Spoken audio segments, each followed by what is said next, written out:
ఇవాళ మనము మైక్రోవేవ్స్ వాడడం సేఫా కాదా, మంచిదా కాదా గురించి మాట్లాడుకుందాము. సోషల్ మీడియాలో చాలా వీడియోస్ చక్కర్లు కొడతా ఉన్నాయండి. దట్ మైక్రోవేవ్ వాడితే క్యాన్సర్ వస్తుందనో, లేకపోతే న్యూట్రియంట్ లాస్ ఉంటుందనో, ఇట్లాంటివి చాలా చూస్తూ ఉన్నాము. అవేవి నిజం కాదండి. మన నేషనల్ ఇన్స్టిట్యూట్ ఆఫ్ న్యూట్రిషన్ కూడా ఏం చెప్తుందంటే మైక్రోవేవ్ వాడితే క్యాన్సర్ ఏమి రాదు అండ్ న్యూట్రియంట్ లాస్ కూడా ఎక్కువ ఏమి ఉండదు. సపోజ్ మనము ఉడకబెట్టి ఏదైనా వండుతున్నాం అనుకోండి, దాంట్లో ఎంత న్యూట్రియంట్స్ లాస్ ఉంటుందో దానికంటే మైక్రోవేవ్ వాడితే యాక్చువల్లీ కొంచెం తక్కువే ఉంటుంది. సో అది అసలు క్వశ్చనే కాదు.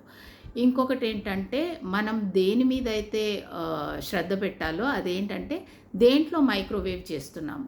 మైక్రోవేవ్ సేఫ్ గిన్నెలు కానీ వెసల్స్ కానీ వాడాలి.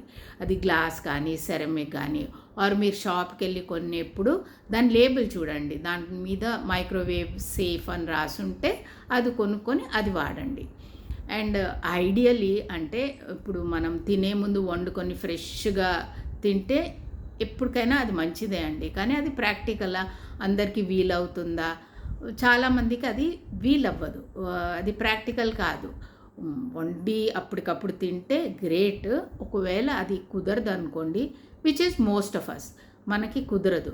సో రీహీటింగ్ చేస్తాము. మన ఇళ్ళల్లో మోస్ట్లీ మన మైక్రోవేవ్ వాడేదే వేడి చేసుకోవడానికి. ఫుడ్ వేడి చేసుకుంటే ఏమీ న్యూట్రియంట్స్ లాస్ ఉండదు.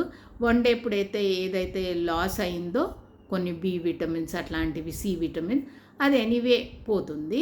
బట్ ఎక్స్ట్రా ఏమీ పోవద్దు వేడి చేయడం వల్ల. సో హ్యాపీగా మైక్రోవేవ్ వండడానికి కానీ వేడి చేయడానికి కానీ వాడుకోవచ్చు. ఓన్లీ థింగ్ ఏంటంటే మీరు దేంట్లో వేడి చేస్తున్నారు ఆర్ దేంట్లో వండుతున్నారో అది మాత్రం మైక్రోవేవ్ సేఫా కాదా ఒకసారి చూసుకోండి. అది ఒక్కటి చూసుకుంటే క్యాన్సర్ రావడము ఆర్ న్యూట్రిషన్ లాస్ ఉంటుంది, ఇదంతా ఏమీ అవ్వదండి మైక్రోవేవ్ గురించి. Thank you.